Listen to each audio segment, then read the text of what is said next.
Okay, we went over the deep half. We went over. What did we go over? Okay. We went over deep half guard. Deep half guard. Deep half guard sweep. Deep half guard take the back. Deep half guard take the back. Deep half guard when we take the back, the rear naked choke setup. Use the elbow and smash his throat on the esophagus. Hide the choking arm. Hide the choking hand. Hide the choking hand. Okay. And then when we went deep half guard, he stepped over to the knee bar. Yeah. Oh yeah, the Darce choke. For the Darce choke. And then we done butterfly guard, guillotine choke with the elbows in, and then when he sits back, we do the Tellis sweep, and then from butterfly guard, we could do open guard. We got to control 4 points or 3 points, something from passing, and then what do we do after that? Oh, then we did the butterfly guard. If the guy stands and we just push on his hips and kick his legs out. Keep attacking from the bottom. Keep the guy worrying when you're playing the bottom.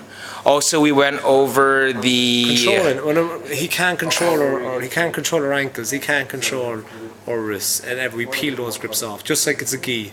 For no gi, you know. It's particularly with a gi. Like if he controls ours, we peel it off. If he controls our pants, we peel it off, and we keep the grips. We don't just peel them off and let him have them. We keep them. So if I take his wrist, I peel it off my ankle. I hold his wrist down. And then we keep his head down to keep his hips away, because if his hips are back, he can't pass. Exactly. So if we're in a Delahiva guard, you know, we're pulling on his sleeve for gi, or we're pulling on his wrist and head. In other words, you break the posture, because for him to pass the legs, he's got to get his posture, his head up, and throw his hips forward. So we push on his hips and we pull down his posture.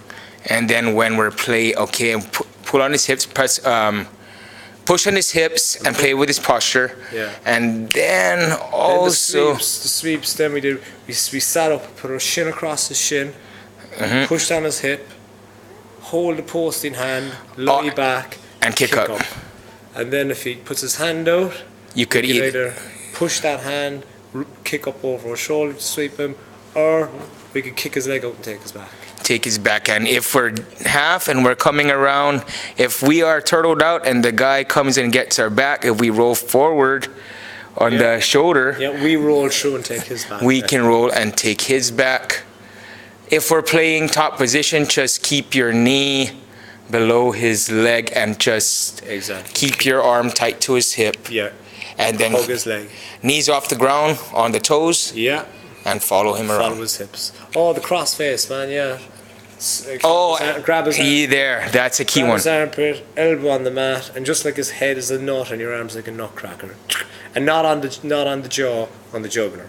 On the jugular. Yeah. And when we have the back, we're going for the choke, drop the chin. Shovel it with our wrist. Shovel it with the wrist, and make sure that your head is keeping his head from... Yeah, by putting your chin on his shoulder, so he can't put his head on the mat. Okay. Cool. And all those moves are from guys I've trained with, so... Okay. Taking it from guys I've trained with, so credit to all those guys. Okay, and so I'm recording it, and I'm going to write it down. Yeah. Cool. All right.